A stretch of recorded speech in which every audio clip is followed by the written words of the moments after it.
Extra marital के चक्कर में फंसे हुए न जाने कितने लोग की जिंदगी बर्बाद हो रही है, परंतु फिर भी कितनी बिरादरियों द्वारा, कितने खापों द्वारा इस कुरीति को खत्म करने की कितने प्रयास किए जा रहे हैं, कितना रिक्वेस्ट की जा रही है, परंतु फिर भी ये कुरीति घर की जा रही है। कितने परिवारों को इस कुरीति ने उजाड़ दिया।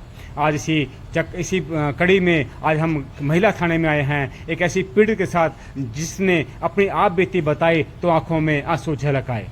उसकी परेशानी को सुनने के लिए पहले आपको जानना जरूरी है कि उनके साथ क्या हुआ।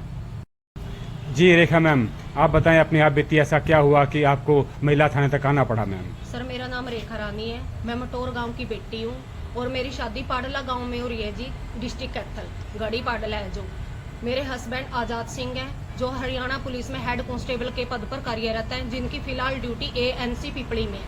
उनका काफी सालों से एक lady constable, head constable Rajveer Kaur के साथ अवैध संबंध है। बहुत सालों से बहुत माफी दी हमने, मैंने उससे मार खाई, जब भी उसके सबूत मिलते मारता पिटता, सारे सबूत मेरे पास थे, फिर भी मैं चुप रही भी चलो मेरा घर बसा रहे। लास्ट जून में उस लेडी ने अपने हस्बैंड को डिवोर्स दे दिया, ये कहकर कि मैं तो आजाद से शादी करूंगी, आजाद भी रेखा को डिवोर्स देगा। तो मैं क्यों डिवोर्स दूं सर, जब वो गलत है तो मैं क्यों डिवोर्स दूं। तो वो मेरे घर आई औरत, मैंने गेट नहीं खोला, तो उसके बाद उस औरत ने मेरे हस्बैंड को इतना प्रेशराइज किया, वो उसके साथ रहने के लिए राजी हो गया।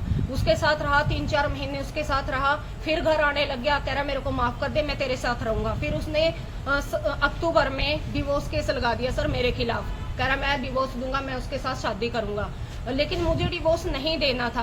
फिर वो थोड़े टाइम बाद आया, थोड़े टाइम बाद आके पंचायतों में उसने पैर पकड़ लिए, कह रहा मैं अब तेरे साथ रहूंगा, मेरे को माफ कर दे। उसने डिवोर्स केस उठा लिया, 5 जनवरी को उसने डिवोर्स केस उठा लिया। इस बीच में इतनी पंचायतें हुई, इतना कुछ हुआ, लेकिन फिर भी उस बंदे को अकल नहीं आई। उसके बाद फिर उस औरत ने पंचायत की दोबारा, कह रही मेरे को 40 लाख रुपए दो, 40 लाख रुपए में मैं समझौता कर लूंगी। उस पंचायत में मेरे सास ससुर और इसके पुलिस वाले 3 दोस्त, और प्रदीप मोगा, सतीश कुमार और एक मीना मैम है, वो साथ में थे, और उस औरत के बुआ फूफा साथ में थे। 40 लाख में समझौता हो गया भाई, अब इनका कोई रिलेशन नहीं रहेगा। तो 40 लाख रुपए हमारे पास नहीं थे, हमारे पास एक प्लॉट था, मैंने प्लॉट के कागज दे दिए, इसने मेरे पास जबरदस्ती दबाव बनाया, प्लॉट के कागज दे, मेरे को प्लॉट बेच के उस औरत को पैसे देने हैं। तो बेटे ने वो कागज मेरे से लेके पापा को दे दिए, पापा तू हमारे साथ रह, इसको बेच के उसके पैसे दे दे। उसके बाद भी सर वो 3-4 बार उसने मेरे को मारा, पिछले 6 महीनों में भी, कह रहा तेरी सैलरी के पैसे दे, मैं गवर्नमेंट टीचर हूँ, तो तेरी सैलरी के पैसे दे, ये पैसे दे के मैं उसको पूरे पैसे कर दूंगा। मेरे पूरे पैसे नहीं हो रहे, मेरे 35 लाख हो रहे हैं, उसके मैंने 40 लाख देने हैं, मैंने नहीं दिए तो उसने मेरे साथ मार पिटाई की। उसके बाद सर 12 जुलाई को मैं अपने बेटे के साथ उसको मैंने अम्बाड़ा पुलिस लाइन क्वार्टर में उस औरत के साथ रंगे हाथों पकड़ लिया, हिसाब हो लिया 40 लाख में। उसके बाद भी घर पे वो आता, खाता, सोता, ना कोई बोलता, ना उसका घर में कोई इन्वॉल्वमेंट था, ना घर में कोई चीज लाता, कुछ भी सामान नहीं लाता था वो घर में।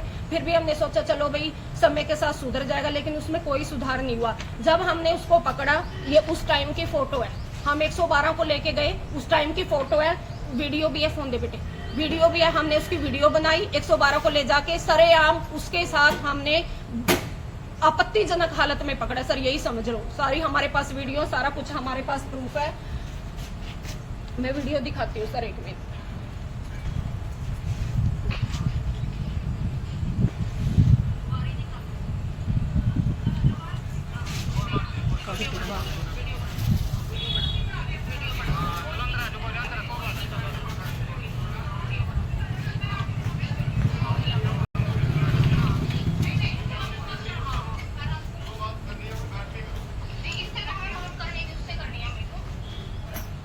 इसके बाद सर ये हर बार जब भी हम वहां से फिर बलदेव नगर थाना में चले गए, अम्बाड़ा गए तो इनको भी बुलाया गया। ये औरत बैठते ही जब मैं बोलने लगी, मेरे को थप्पड़ मारा। एएसआई ममता रानी थी बलदेव नगर थाने में, उसके सामने, और मेरे को गंदी गंदी गालियां दी जो मैं कैमरे के सामने बोल भी नहीं सकती। फिर भी मैं चुप रही, चलो कोई नहीं, क्योंकि अगर मैं वापस मारूंगी तो मेरे ऊपर कार्रवाई हो जाएगी। फिर वहां से सर वो अम्बाड़ा वाले बोले भी आपका कुरुक्षेत्र का मैटर है, आप कुरुक्षेत्र चले जाओ। वहां मैंने एप्लीकेशन दी शिविर समाधान शिविर में 7 एप्लीकेशन दी सर मैंने। 7 एप्लीकेशन 3 बार मैं एसपी साहब के पेश हुई, मेरी कुछ भी सुनवाई नहीं हुई। मैंने एसपी साहब को बोला सर इसकी ट्रांसफर कर दो, सर ने ट्रांसफर कर दी केयू के थाने में। वो बंदा सिफारिश लगा के आज तक भी वो वहीं पे एएनसी पीपली में, उसने रवानगी नहीं होने दी सर। हर जगह वो सिफारिश लगा रहा है या पैसा दे रहा है हमें नहीं पता सर, लेकिन उस बंदे का कुछ भी नहीं बिगड़ रहा। यहाँ महिला थाने में आए सर, हमारा मैटर महिला थाने में आ गया। महिला थाने में आए तो महिला थाने में डीएसपी साहब बैठे, एसएचओ मैडम बैठी, मेरा भाई, मेरा पापा, मेरा बेटा, हम साथ में थे। तो मेरे भाई को उसने उठते ही आते ही मुंह पे थप्पड़ मारा डीएसपी साहब के सामने, कैमरे के सामने। वो औरत भी पुलिस में है, उसको ये लग रहा है हम पुलिस में हमारा क्या बिगाड़ लेंगे।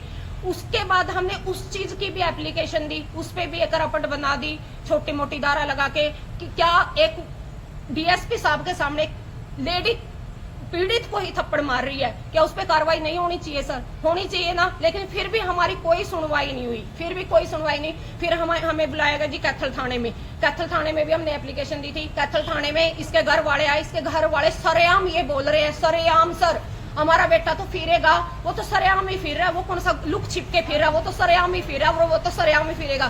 क्या सर अगर वो बेटे को ब्याह के दूसरी औरत के साथ फिरने के लिए सहमति जता रहे हैं तो क्या सर वो हिंदू हैं? मेरे ख्याल में तो वो हिंदू नहीं है, उन्हें तो अपना धर्म परिवर्तन कर लेना चाहिए सर। फिर हम सर यहाँ पे आज हमें डीएसपी साहब ने बुलाया था महिला थाने में, हम 10 बजे से आए हुए हैं, कोई नहीं आया यहाँ पे।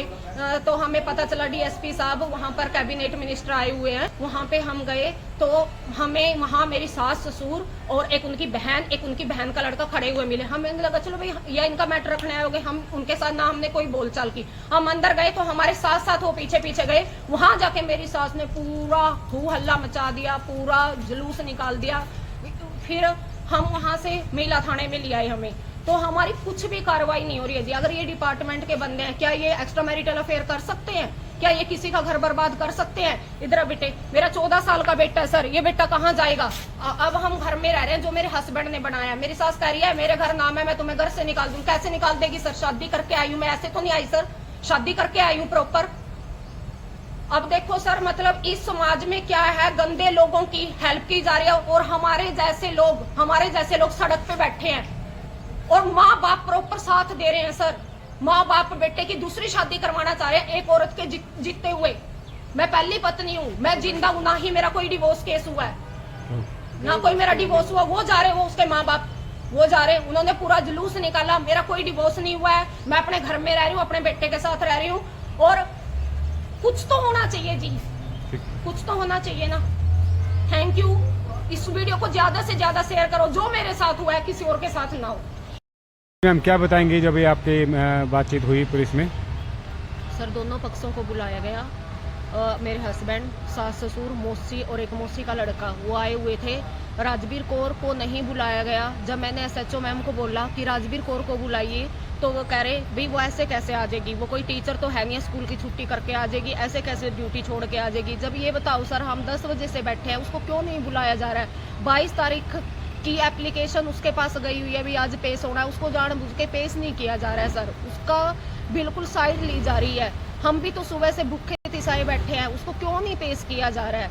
तो फिर मेरे हस्बैंड आए हुए थे, सास ससुर आए हुए थे, तो उन्होंने सीधा ये बोला है मैं तो 500 के साथ फिरूं, 50 के साथ फिरूं और तू मेरा कुछ नहीं बिगाड़ सकती, जो तेरे से बिगड़े बिगाड़ लेना। और मेरी सास लास्ट में कह के गई है कोठी भी मेरी है, तेरे को मैं कोठी में से भी निकाल लूंगी, नाम तेरे को कुछ देते। और हस्बैंड ने डिवोर्स का केस लगा दिया है, उसने सबूत दिखा दिया भाई मैं डिवोर्स का केस लगा दिया है, मैं तेरे को डिवोर्स दूंगा और मैं तेरे को कुछ नहीं दूंगा, ये बोल के गए हैं सर लास्ट में। रेखा रानी और आजाद सिंह का जो मैटर है उसके बारे में क्या कहना चाहेंगे आप? हमारे पास पहले एक कंप्लेंट प्राप्त हुई थी इनकी मारपीट के बारे में, जिसमें हमने आज़ाद के खिलाफ कार्रवाई करती थी। अब एक कंप्लेंट कैथल से मार्क होकर आई है, ट्रांसफ़र होकर आई है, उसमें भी जो भी नियमानुसार कार्रवाई बनेगी वो अमल में लाई जाएगी।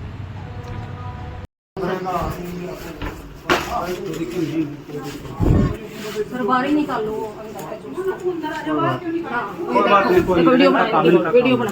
वीडियो बना चलो अंदर आ जाओ, कोई अंदर को बात है, चलो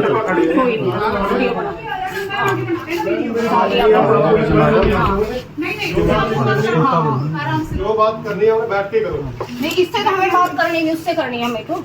ब्रदर क्या जी भैया मेरा तो अभी कोई वास्ता ही नहीं, एफिडेविट तक बनवा रखे आ जाओ, इसमें, आ जाओ, बैठो उधर। एफिडेविट तक बनवा आपको रखे बोला इसमें। किसी ने वहीं होना, बाद में काम कराओ। बस इससे मतलब है हमारा, बैठ जाओ, एफिडेविट बनवानी ही बैठ बैठ जाओ, कोई नहीं, बैठ। कोई बात नहीं, खड़ी रहने दो आप, एफिडेविट बनवा। फोटो खींच ले।